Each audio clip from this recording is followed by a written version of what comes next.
My name's Craig. I'm the CEO of GamePod Combat Zone. It is the world's largest law enforcement training center airsoft arena indoor. Three of us, 90 days to build the entire facility. There was no sleep. We were literally here 24/7. There was a lot of pre-build planning that took about 9 months before we actually got into the building phase, so I think we all sacrificed about a year of our lives to get this place up and running. We had three of us as the general contractors, and then we had probably a good 10 volunteers that came in and helped out where they could. Very sizable investment on the part of the corporation. Very sizable. Well over $100,000. We actually already had all of our law enforcement clients lined up before we even opened the facility. So that was one of the determining factors of how to build the facility for airsoft or primarily for law enforcement. So the facility is built primarily for law enforcement, but since all of us airsoft, we threw in a lot of stuff that would lend itself quite well to airsofting.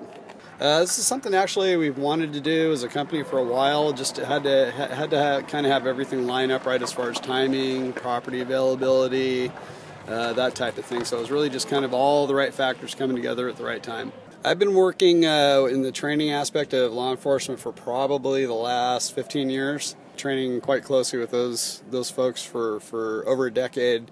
So a lot of experience in that area, and then that just also lent itself very well for tying into this place here. Before I got involved with Combat Zone, I used to have retail stores, but I've kind of switched gears and moved over to the training aspect of things in the actual airsoft arena. So that's where we're at now. Time management is critical for something like this because we've got so much going on Monday through Friday. We almost have to completely switch gears for almost what would be a second business, which is the airsoft that comes on the weekends.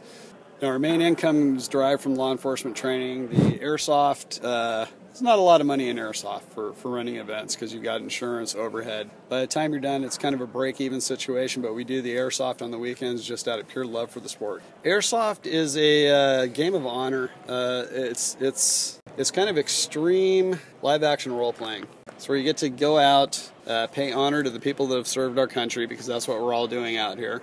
Challenge yourself, grow yourself, give yourself discipline, learning to work in teams. A lot of great benefits to airsoft. Yeah, it's just a really good group of people, very strange community because you don't see this type of camaraderie in a lot of different sports or other communities. It's just a really neat group of people that play it. You know, honestly, there's not really anything I would consider hard. Once we, basically just coming up with the concept and how we wanted to run it, that was probably the toughest part. The execution of it is easy just because of the passion that everyone has for doing this. So it's a rewarding career. It's not something any of us look at as hard work, and we look at it as, I'm looking forward to going into work tomorrow.